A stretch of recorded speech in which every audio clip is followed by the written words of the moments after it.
Hey everyone, how y'all doing? My name is Mateo and I am from Maschine Masters. Today, I'm going to show you how to create a melodic sounding kick. So, I'm sure many of you producers out there are very familiar with the concepts of tuning your kick for your beats, and also the concept of using sidechain compression with your kick and bass. In order to create this melodic kick that I'm about to show you, it combines those two concepts in a way. So instead of compression that we're going to be using on the bass, it's actually going to be a gate. So before we get there, let's listen to the drum beat that I currently have.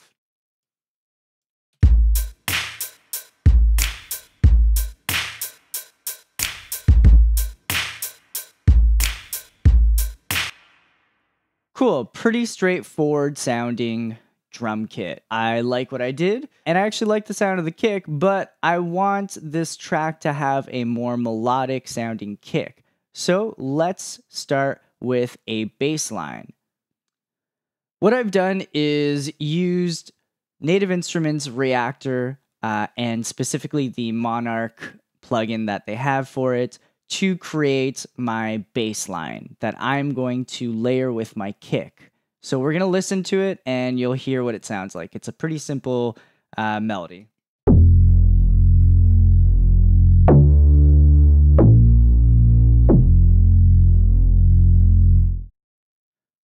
Cool. Now, the thing is, it is too full sounding higher up in the frequencies. I don't really care for all the extra higher frequencies. I just want this to supplement the sub of my kick. So the next thing that I'm going to do is apply a filter after this plugin. So here I have Filter Freak. This is one of my favorite plugins to use on synths. It adds a really nice character to synths, adds a little bit of distortion and grit to it that I like, while being able to roll off a lot of the high frequencies and add a bit of resonance. It's just pretty ideal for using on synths. Now, the next thing that I do is I roll back my frequency, so I'm rolling off the top end, and I will play the bass and roll it off, and you can hear what it's doing.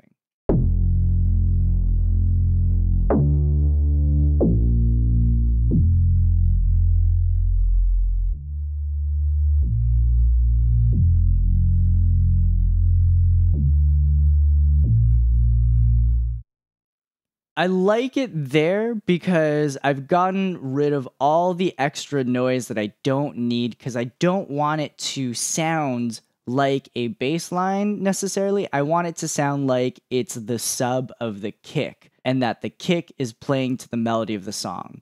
So that's why I've rolled off all that top end.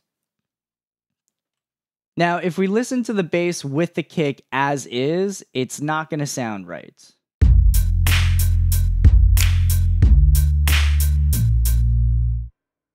The bass is playing the entire time, and those sub frequencies are fighting with the sub of the kick. So first things first, let's roll off some of those low frequencies in the kick so that way it's not fighting with the bass that we have. And don't worry about rolling off the sub in the kick. The whole point of this technique is so that the bass becomes the sub of the kick.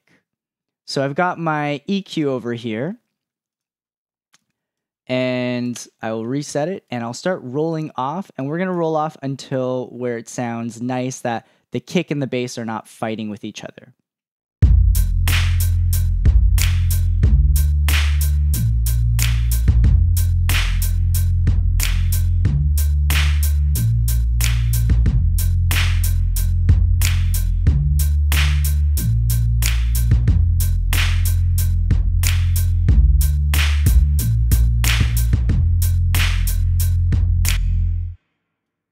So I really want more of the attack and snap from the kick. That's what I'm looking for, but I don't want to lose all of its low frequencies. So I've rolled it off to about 100 hertz, but I'm going to add a little bit of peak on there so that we get a little bit of a boost just at the tip of that roll off.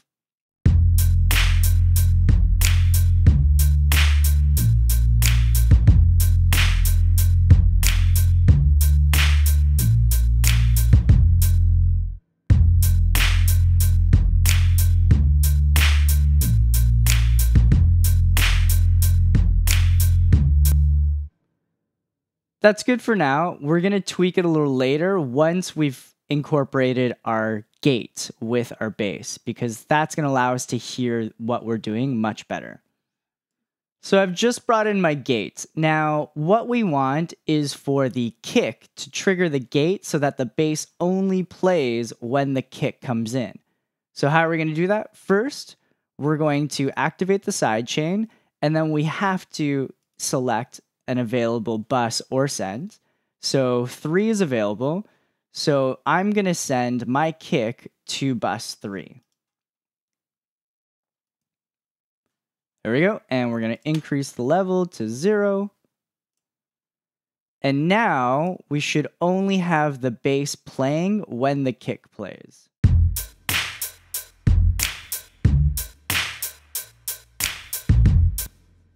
Now, the important thing here is that in order to get this to sound right, a lot of what's going to help make the bass and the kick blend well together are the attack, the release, and the hold times. First things first, though, I want to crank up the ratio so I don't hear the bass at all when the kick is not triggering it, and bring the range completely down. So that way, whenever the kick plays, that's only when you're going to hear the bass. The next thing I'm going to do is I'm going to adjust my attack. I want my attack to be at a good time where it is not exactly right when the kick happens, because you want the attack of the kick to be very present. So we're going to crank the attack way up so that way we can slowly roll it back and hear when's a good sweet spot where they fit together nicely.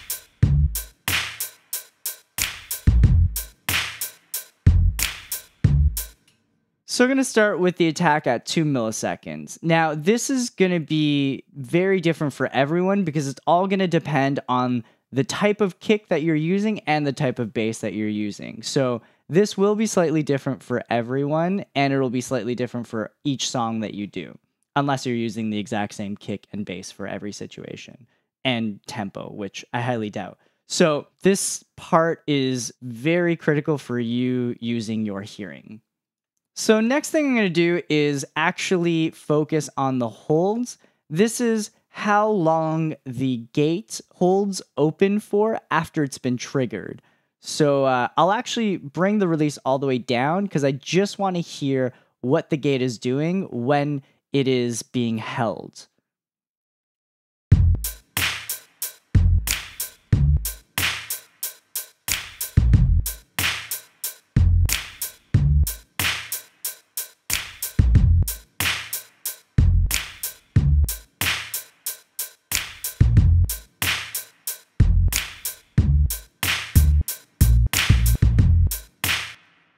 Okay, I feel like that's a good amount of hold time for the bass.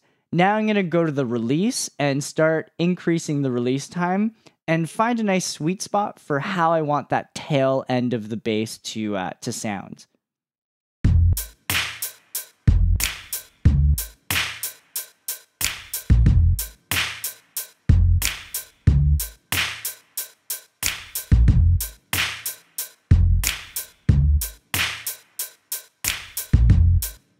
So what I'm hearing is because the hold is so long, when the kick does a double kick, there's not enough of an impact where you actually hear the bass or those sub-frequencies actually re-triggering. So I'm going to shorten the holds.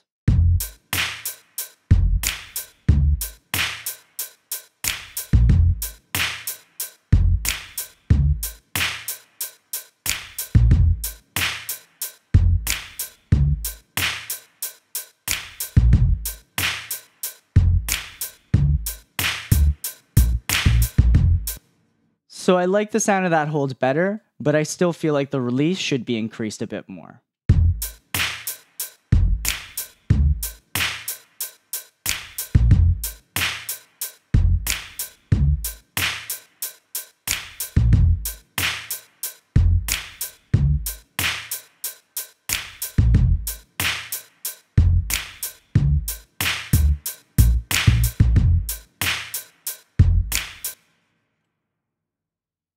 All right, so I'm digging the sound of that. I think I've got the right times for the attack, hold, and release. They're being triggered the way that I want them to. I'm now just going to adjust the filter on the kick.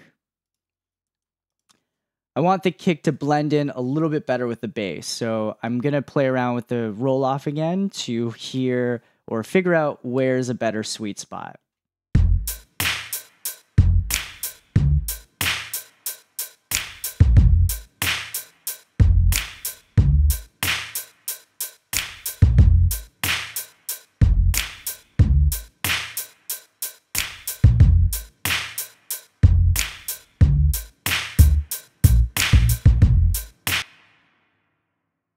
There we go. I feel like that sounds much better. It sounds like the kick and the bass are meshing better together, but they're still staying out of their way so you don't get that muddiness. Now, I'll bypass the EQ so you can hear what I'm talking about, muddiness between the kick and the bass. So this is bypassing the filter.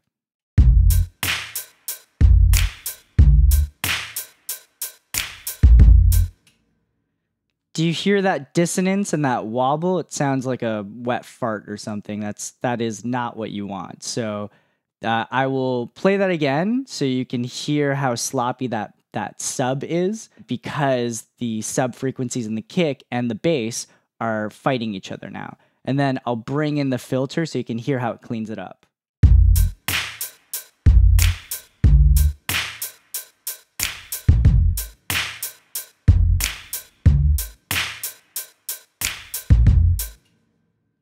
It sounds way tighter. All right, so that is how you create a melodic sub kick, or at least one way you can do it. There are definitely other ways that you can do this, and you can also decide on the type of bass you end up using to create the sound.